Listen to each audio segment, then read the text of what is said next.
Banyak orang bilang jangan takut untuk gagal.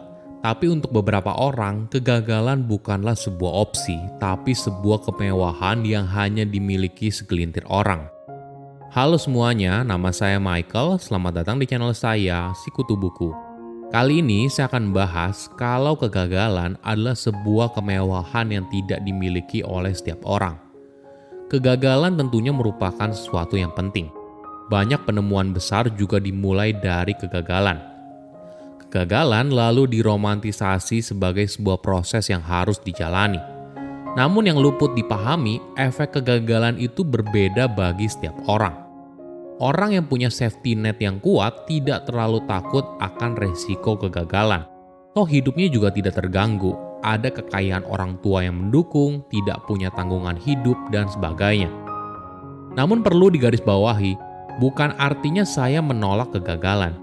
Kegagalan kadang terjadi tanpa bisa dihindari. Sungguh tidak mungkin menjalani hidup tanpa merasakan kegagalan sama sekali. Yang penting kita harus bisa belajar melihat segala sesuatu dari dua sisi yang berbeda.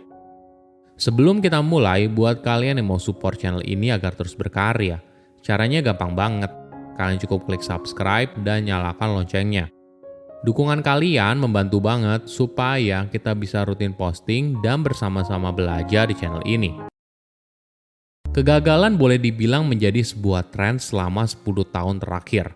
Di masyarakat, kita semakin memaklumi kalau kegagalan adalah hal yang wajar atau kegagalan penting untuk meraih kesuksesan. Tapi dalam proses untuk menormalisasi sebuah kegagalan, kadang kita lupa kalau efek kegagalan itu berbeda bagi setiap orang. Ada orang yang punya safety net, jadi ketika dirinya gagal, hidupnya tidak terlalu terpengaruh. Misalnya jika akhirnya gagal, toh masih bisa cari pekerjaan lain dengan mudah, atau punya orang tua yang masih bisa mendukung secara finansial, atau punya sumber kekayaan yang cukup sehingga bisa mendukung kehidupan selama menjalani proses yang beresiko. Bayangkan skenario ini, seseorang yang memutuskan untuk membuka bisnis restoran. Awalnya dia harus keluar modal, sewa tempat, peralatan, dan sebagainya. Ketika sudah buka dan 6 bulan berjalan, ternyata restorannya tidak ramai dan terpaksa harus tutup. Biarpun begitu, dirinya masih bisa hidup nyaman, karena modal dari bisnis sebelumnya berasal dari orang tua. Inilah yang membuat privilege memiliki peran penting dalam menentukan siapa yang boleh gagal dan tidak. Bagi orang yang tidak punya safety net yang kuat atau hidup pas-pasan, tentunya harga sebuah kegagalan itu berbeda, jauh lebih tinggi dan beresiko. Alhasil, orang itu hanya bermain aman seumur hidupnya. Contoh lain misalnya, dosen yang bilang ke mahasiswanya kalau gagal itu nggak apa-apa.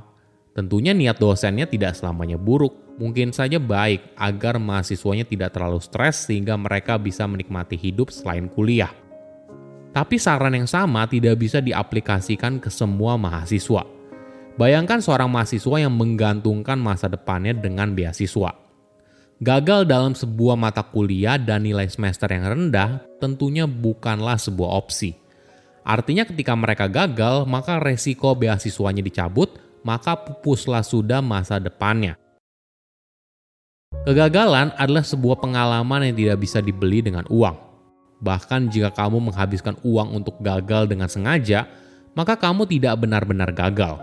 Kamu hanya berhasil dalam sebuah hobi yang mahal. Kita seringkali mengartikan kegagalan sebagai tidak adanya kesuksesan. Misalnya sebuah kutipan terkenal dari penemu tersohor Thomas Alva Edison. Saya tidak gagal 10.000 kali.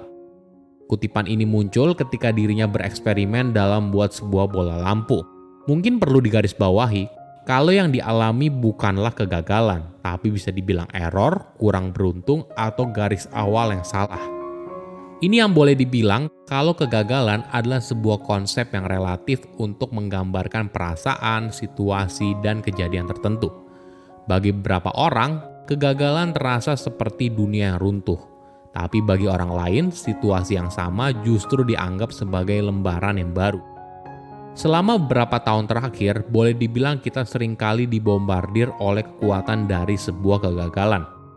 Banyak cerita sukses yang dimulai dari kegagalan. Mungkin salah satunya adalah cerita soal produk perkat 3M gagal yang menjadi bahan utama salah satu produk paling populernya, yaitu Post-it Note. Coba bayangkan skenario ini. Sebuah founder dari sebuah startup yakin kalau bisnisnya akan besar beberapa tahun ke depan. Tapi sudah 2 tahun berjalan, bisnisnya masih merugi. Tentunya hal ini tidak bisa dilakukan semua orang. Tidak banyak orang yang bisa menjalankan bisnis yang rugi selama 2 tahun. Apalagi dirinya tidak punya safety net yang kuat.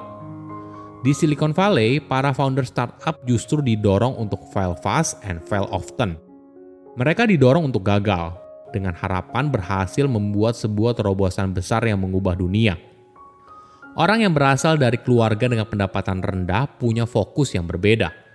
Mereka tidak punya waktu untuk mencoba hal baru, berinovasi, dan sebagainya. Fokus mereka dihabiskan untuk mengejar pendidikan, dan setelah lulus, maka fokus mereka adalah mencari pekerjaan, bekerja keras hingga akhirnya bisa naik kelas. Berbeda dengan temannya yang berasal dari keluarga dengan tingkat ekonomi yang tinggi. Mereka punya kemewahan untuk bisa menikmati hidup. Mungkin temannya masih bisa menikmati masa indahnya menjadi mahasiswa, menjadi founder sebuah startup, membuka bisnis kecil-kecilan, dan sebagainya. Temannya bisa mengambil resiko dan terbuka akan kegagalan karena ada keluarga yang mendukung. Ini adalah kemewahan yang mayoritas orang tidak bisa nikmati. Jadi, apa yang bisa kita lakukan? Mungkin dalam gambaran yang lebih luas, kita perlu berkontribusi untuk menciptakan dunia yang lebih setara. Artinya, mengurangi gap ketimpangan antara si kaya dan si miskin. Cara ampuhnya mungkin melalui pendidikan. Sehingga orang yang berasal dari kelas ekonomi rendah punya peluang untuk naik kelas.